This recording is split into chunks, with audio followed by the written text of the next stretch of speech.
Hi viewers, నా channel name వచ్చేసి fusion boys 3. నా దాంట్లో ఎక్కువ నాన్ వెజిటేరియన్స్ వాళ్ళు ఉన్నారా, వెజిటేరియన్ వాళ్ళు ఉన్నారా? కింద కామెంట్ బాక్స్లో కామెంట్ చేయండి. ఎందుకనంటే ఎవరు ఎక్కువ ఏది ఇష్టపడుతున్నారు అనేది తెలుసుకోవాలి కదా. నేను కూడా కామెంట్ బాక్స్లో మెన్షన్ చేస్తే నేను చెక్ చేసుకుంటాను. నాన్ వెజ్ లవర్స్ ఎక్కువ ఉన్నారా, వెజ్ లవర్స్ ఎక్కువ ఉన్నారా అనేది తెలుస్తుంది. ఇప్పుడు తమ్మునేల్లో చూసేసినట్టు క్యాబేజ్ అండ్ ఎగ్ కాంబినేషన్లో రెసిపీ చూపించబోతున్నాను నేను. క్యాబేజ్ అండ్ ఎగ్ కాంబినేషన్ ఎందుకన్నానంటే, క్యాబేజ్ నార్మల్గా కొంతమంది క్యాబేజ్ అంటే ఇష్టపడని వాళ్ళు చాలామంది ఉంటారు కదా. క్యాబేజ్లో ఎగ్ వేస్తే కొంచెం మనకు ఆ ఫ్లేవర్ తెలియదు కాబట్టి తింటారు. కొంతమంది క్యాబేజ్ అనేది అవాయిడ్ చేస్తారు, తినరు. కానీ క్యాబేజ్ చాలా హెల్త్కి మంచిది కాబట్టి మనం ఏ ఏ విధంగానైనా సరే మనము మన రెగ్యులర్లో యూస్ చేసుకుంటే చాలా మంచిదన్నమాట వెజిటేబుల్ ఇది. ఎందుకంటే క్యాబేజ్ సలాడ్స్లో దాంట్లో చాలా వాడతారు. రాగా తింటే కూడా మనము బ్రేక్ఫాస్ట్లో కూడా సలాడ్స్లో రాగా తిన్నా ఇవి చాలా మంచిది కాబట్టి మొత్తం అవాయిడ్ చేసే కన్నా మనం ఇలా కూడా ప్రిఫర్ చేసుకొని తింటే హెల్త్కి మంచిది కాబట్టి, దాంట్లో ఎగ్ ఉంటుంది కాబట్టి మనకి క్యాబేజ్ ఫ్లేవర్ అనేది తెలియదు కాబట్టి తెలియకుండానే మనం ఇప్పుడు ఏంటంటే ఆనియన్ ఎగ్ ఎలా చేసుకుంటామో దాని మధ్యలో నేను క్యాబేజ్ అండ్ ఎగ్ కాంబినేషన్ తీసుకొని చేశాను. రెగ్యులర్గా మేము క్యాబేజ్ ఇలాగే ప్రిఫర్ చేస్తాం అనమాట. మా ఇంట్లో కూడా క్యాబేజ్ నార్మల్గా చేస్తే తినరు. క్యాబేజ్ అలా ఓన్లీ క్యాబేజ్ చేస్తే అవాయిడ్ చేస్తారనమాట.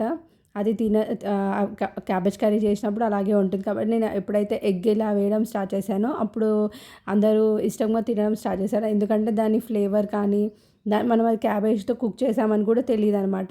అది బాయిల్ చేసి మనం ఎగ్ దానికి యాడ్ చేస్తాం కాబట్టి సేమ్ ఆనియన్ ఎగ్ కన్నా ఈ క్యాబేజ్ అండ్ ఎగ్ కాంబినేషన్దే చాలా బాగుంటుంది అనమాట. టేస్ట్ వైజ్గా చాలా బాగుంటుంది అండ్ హెల్త్కి కూడా మంచిది క్యాబేజ్ కాబట్టి. క్యాబేజ్ తినని వాళ్ళు కూడా ఇలా చేసుకుని తింటే చాలా మంచిగా ఇష్టపడతారనమాట. ఎందుకనంటే క్యాబేజ్ తినని వాళ్ళు కొంచెం అదే స్మెల్ అని అవాయిడ్ చేయాలి అది అని అనుకుంటారు. కానీ ఈ విధంగా చేసుకుంటే మాత్రం ఎలా అయినా సరే చాలా టేస్ట్గా ఉంటుంది, తినాలనిపిస్తుంది అనమాట. ఎగ్ వేసుకున్నాను నేనేంటంటే క్వాంటిటీని బట్టి నేను ఎగ్స్ తీసుకున్నాను అనమాట. దీనికి నాకు 4 ఎగ్స్ సరిపోయాయి. 4 ఎగ్స్ నేను తీసుకున్నాను. నేను చేసే ప్రాసెస్ని చూస్తున్నారు కదా, దాని ప్రకారంగా ప్రాసెస్ చేసుకుంటే మీకు చాలా ఎమ్మీగా వచ్చేస్తుంది. నేను ఇక్కడ ఏం చేస్తున్నానంటే, ఇప్పుడు సాల్ట్ అనేది బాగుండట్లేదు, అంతా కల్తీగా వస్తుంది అన్నందుకు నేను ఇక్కడ కొంచెం దొడ్డుప్పులాగా యూజ్ చేశాను అనమాట. ఎందుకని అంటే ఇప్పుడు సాల్ట్స్ అన్నీ కల్తీగా ఉంటున్నాయి.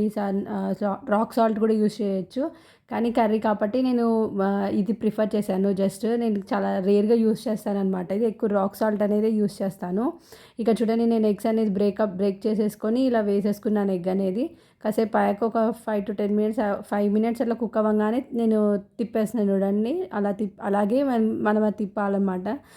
దాన్ని బ్రేక్ అవ్వకుండా మళ్ళీ ఒక ఈవెన్గా మళ్ళీ ఒక 5 minutes బ్రేక్ చేయగా మళ్ళీ రిటర్న్ మనము టర్న్ చేసుకోవాలన్నమాట. అప్పుడు మనకి ఈజీగా ఇలా వచ్చేస్తుంది. చూడండి, ఎగ్ అండ్ మనకి క్యాబేజ్ కూడా కనిపించట్లేదు.